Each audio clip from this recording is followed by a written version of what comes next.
அப்படியே நாம் தலையை தாழ்த்தி கண்களை மூடி ஜெபிப்போம். உயிர்த்தெழுதலின் நிச்சயத்தையும் நம்பிக்கையும் மகிழ்ச்சியும் தந்திருக்கிற எங்கள் நல்ல இயேசு சுவாமி,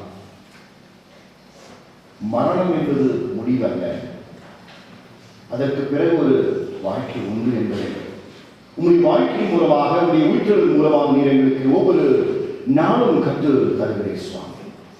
இந்த வேளையில் கூட இந்த மனமகிழ்ச்சியான ஆராதனை வேளையிலே உடைய வேதத்தில் உள்ள அதிசயங்களை, ஜீவ வசனங்களை ஆண்டவர் ஆராய்ந்து பார்க்கின்ற வேளையிலே எங்களுடைய இருதயத்தின் கண்களையும் எங்களை ஒவ்வொருவரையும் நீர் ஆயத்தப்படுத்த வேண்டும் என்றும் இயேசுவின் மூலம் ஜெபிக்கிறோம் பிதாவே, ஆமென்.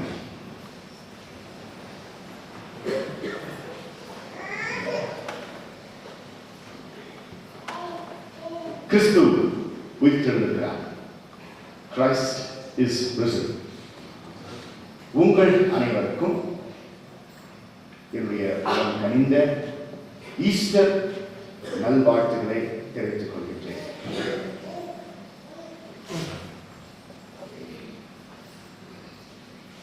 இந்த ஈஸ்டர் நாளும் இந்த ஆராதனைகளும் எப்படிப்பட்டதாக இருக்கும்? அதிகாலையில் நாம் யாவும் கூடியிருக்கிறோமே என்று சொல்லி எதிர்பார்ப்போடு நாம் வந்திருக்கிறோம். கர்த்தர் நம்மை இந்த வருடமும் வருகின்ற காலங்களிலும் நம்மை அபிரிவிதமாய் ஆசீர்வதிக்க இருக்கிறார்.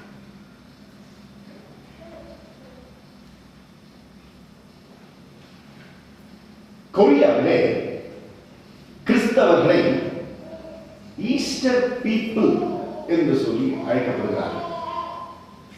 நமக்கு அண்டை நாடான கொரியாவிலே கிறிஸ்தவர்கள் எல்லாரையும் ஈஸ்டர் ஜனம், ரெசரக்டட் பீப்புள், ரெசரக்டட் பீப்புள் என்றுதான் அழைக்கப்படுவார்கள்.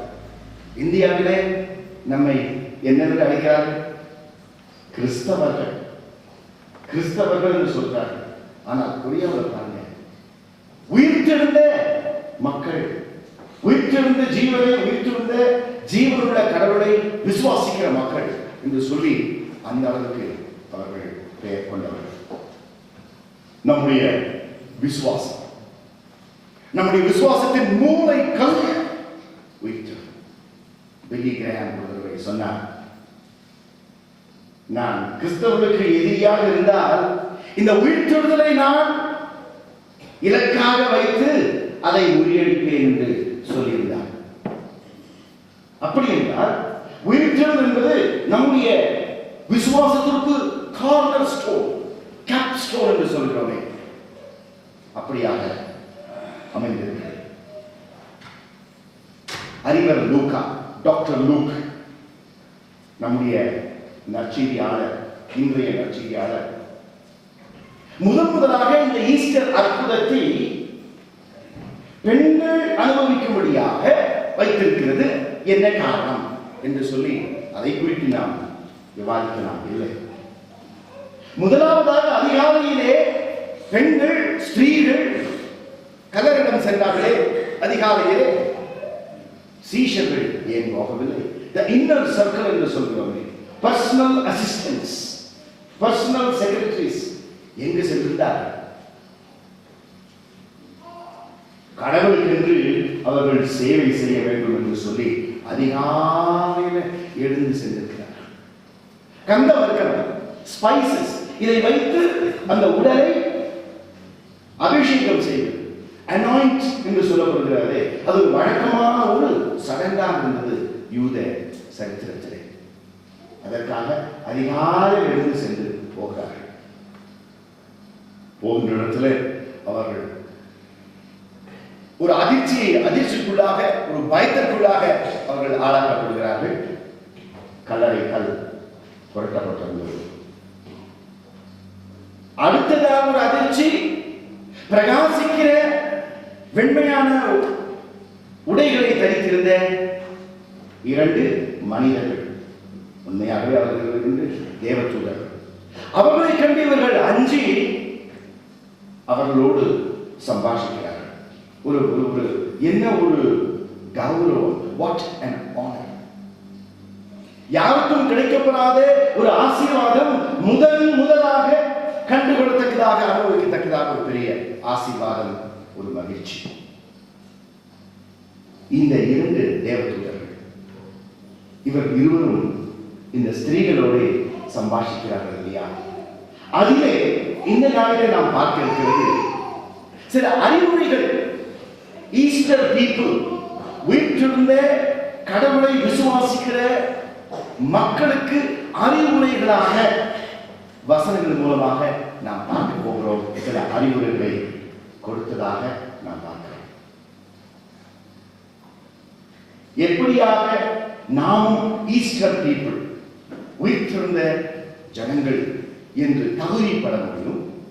எதை வைத்துக் கொண்டு நாம் நம்மை தகுதியாக கொள்ள வேண்டும் என்று சொல்லி இப்பொழுது பார்க்கிறோம். 4 காரியங்கள். முதலாவதாக, ஈஸ்டர் ஜனம், ஈஸ்டர் பீப்புள் என்று சொல்லும்போது அவர்கள் கடவுளை தேடுகிறவர்களாக இருக்கிறார்கள். 5ஆம் வசனத்தை நாம் பார்க்கும்போது பின்பாகத்தை வாசியுங்கள். 24:5.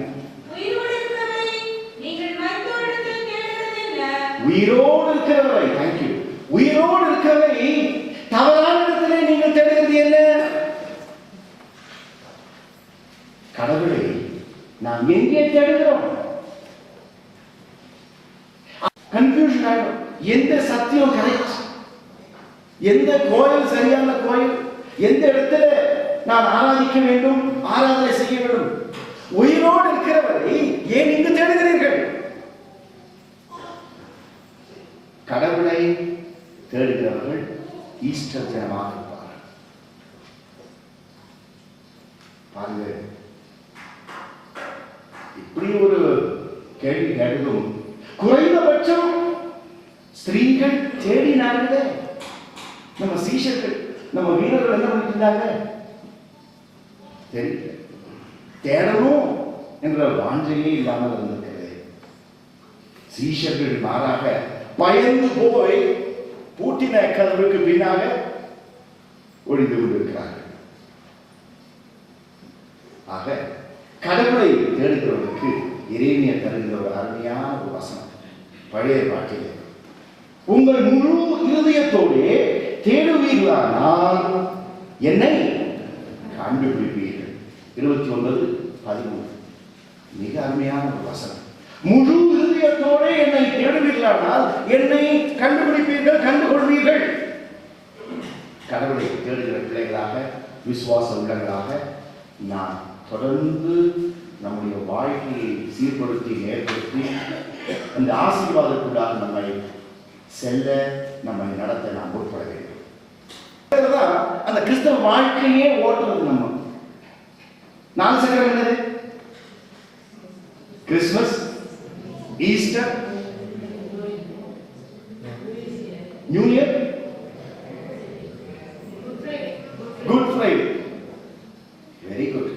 சோ இந்த 4 சர்வீஸ் அட்டெண்ட் பண்ணிட்டேன்னா போதையா விசேஷ அன்னைக்கு ஞாபகம் எடுத்துட்டேன். So 3 communion, very good, eligible member, excellent.